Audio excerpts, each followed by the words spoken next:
to our two discussants. And the first is Andrew Mclean, who's head of DFID's group that deals mostly with urban, although it's not called urban, which is interesting.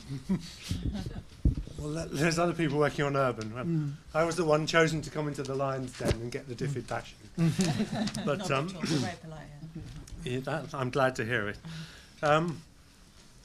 I once met a municipal engineer, and he said to me, the trouble with all of you is you don't like to engage with local government, because what we do is just boring rollout of the same old thing year after year, and all you guys are interested in is lovely new policy and new things.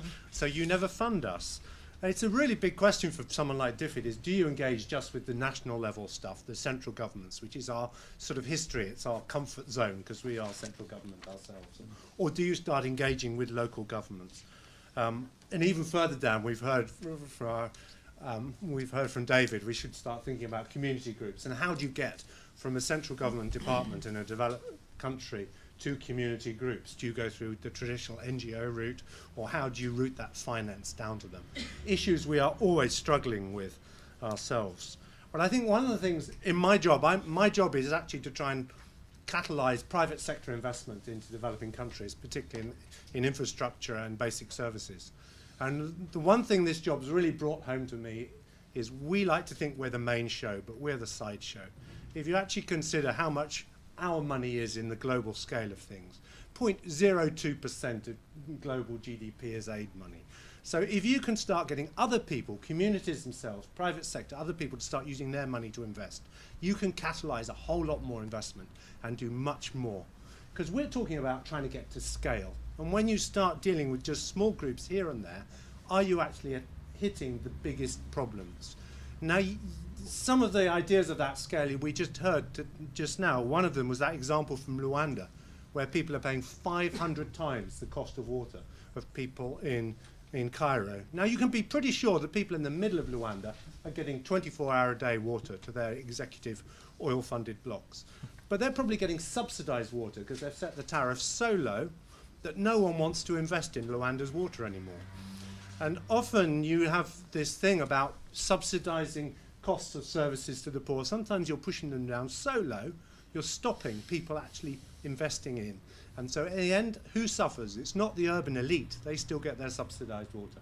It's the urban poor on the periphery who don't get the investment needed. So how do we scale up? I think that's one of the really big issues around housing. How do you get people to be able to invest in their own houses? How do they get access to finance if they need it so they can invest in their own houses to improve it? Lots and lots of people in the world want to do that. They just don't have access to that finance because they don't have title, because there are lots of other reasons that block them getting there. They're not officially on the register. So are there ways that you can engage to cleverly unlock that system so they can get access to that finance? I think some of the interesting stuff we heard about what's happening in Latin America and things, I think, how can you get that to translate over to other countries? How can countries learn from each other? I was in Malawi when Mugabe sent in the bulldozers in Zimbabwe to clear all the little enterprises around the informal settlements. So many other African countries, middle-class people said, hey, that's a brilliant idea. Let's clean up our cities too. They learnt from their fellows, and you don't just have to learn the negative stuff. You can learn the positive stuff. I think there's not so much to learn from how London does things, but if another country has done it well, how can we spread that knowledge across? I think that's a really interesting topic to think about. And then we also heard a bit from Doug about some of the positive impacts of urbanisation. I think, yes, a lot of people have been really scared by the urban periphery. They don't like to walk around there because you get mugged. You don't like to go there because it's not pretty like the rural areas. So lots of us are used to rural stuff, and we fail to engage on the urban, and we don't think about the positive side. The economic growth story, most economic development and all the wealth creation that's happening in the world is happening in cities. That's where you can really up the economic growth by engaging there. The positive impact on women and girls, if you think about the life of women and girls when they get better infrastructure, I think when you hear about energy, water, if you see how much energy women and girls have to put into just surviving day to day in rural areas, getting services in an urban area can make an incredible difference to their lives. And then finally, we're seeing in Cairo and other places the impact of having more urban educated people can have on better governance in those areas. And I think that whole aspect of what happens post-urbanisation, the impact those people have on their politicians to start delivering, I think is fascinating. So that's some of the things I picked up from those. Andrew, thank you very much indeed. Claire? Okay, I mean, what I've been really struck listening to everybody, I mean, is the extent to which there is actually an urban policy agenda out there. It feels like we actually do know quite a lot about what to do.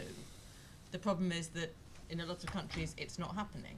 I mean, I think the contrast between David's presentation and Doug's, in a sense, the sort of negative and the positive of urban development, the fact that there are many cases where life is pretty bleak, but equally there are many places where urbanisation, the move to the cities, has become a source of great opportunity and promise. So I think, you know, and we, in a sense, we already really know what the difference is between those two cases. In terms of actual policy levers to pull, things that make a difference, sanitation, education, and so on, we kind of know what they are.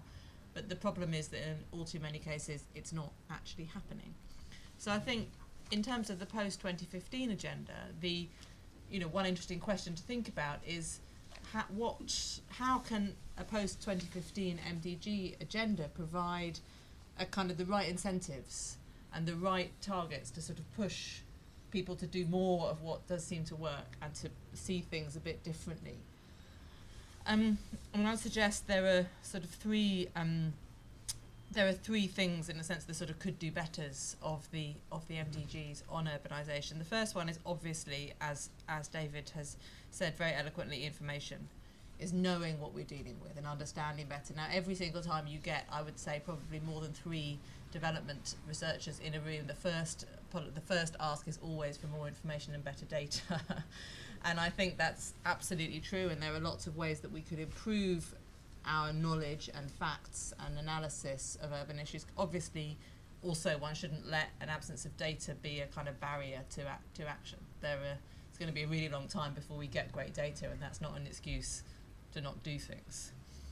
I think the second part of information, though, is partly just knowing more through better data collection and so on, but I think there's another aspect of better information, which is understanding more what people themselves want. I mean, I've always been very struck by this, particularly, you know, in a kind of previous jobs working for NGOs, the massive, the often quite big discrepancy between when you actually go, particularly to rural areas, interestingly, and talk to people in, you know, particularly, you know, my experience has mainly been in Africa, and one always generalises from one's own experience, but, you know, being very struck by the extent to which people want to move to cities and want to urbanise.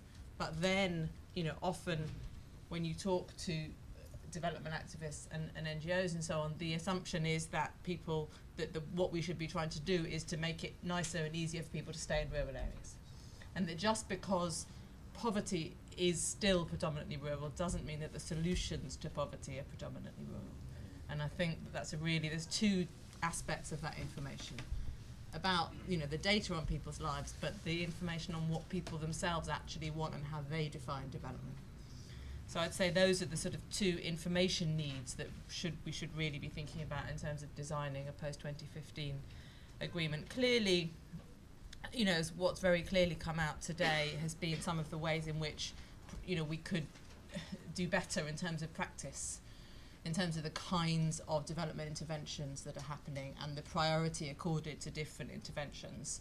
You know, sanitation, for one, is a sort of, is really the Cinderella NBG in many ways, and the extent to which that becomes all the more important when one's thinking about an urban environment. And I think here the hope is that calling something an MDG and giving it a target was a sort of incentive, in a sense, for donors and for governments to particularly pay attention to those things. And the hope was that the MDGs would change behaviour by providing, in a sense, a set of incentives for people deciding where to allocate resources, where to allocate policy attention, and so on. Now, I think, you know, we can see from the MDGs that that's had partial success. If you look at what's happened in primary education, it's been a massive success. If you look at what's happened, say, in sanitation, less so. So I think, again, in thinking about a future set of goals and targets, there is that issue around how can one use targets to incentivise the right kinds of actions. You know, just thinking about the things we've heard today, transport obviously is a huge one. You know, we've all had those experiences of sitting for literally hours in urban traffic jams in developing countries, and just sitting there and thinking how many other people are doing this now, and what could they be doing if they weren't doing this. Transport, sort of mass transport systems, something, you know, enormous need. Property rights, energy, something we haven't talked about yet, but, you know, just the needs for actually providing kind of improved energy sources and things. These are all things that one could imagine could be incentivised in terms of resources and things, given the right framework. But I think, you know, most of all, and what this discussion has really brought out to me is just a change in the way we think, and I think an acceptance of much more risk and uncertainty in what we do, as you know, particularly among perhaps from donors, in what we do in development. And you know, as I think you said, Andrew, you know, urban areas just seem less kind of easy places to work, and you know, as has very clearly come out in what Doug said about Egypt and so on, you know, you never quite know what's going to happen next, and yet that is also the sort of the source of the dynamism and the growth and all of the good things that come out of cities. So I think it's sort of partly changing the mindset and coping with a riskier and perhaps not quite so pleasant environment in which to work, but you know, where arguably there's much more to play for, which I think for me has been the key message coming out of today. Thank you very much, Claire. Let's move straight to the discussion. Looking at 3 different kinds of intervention.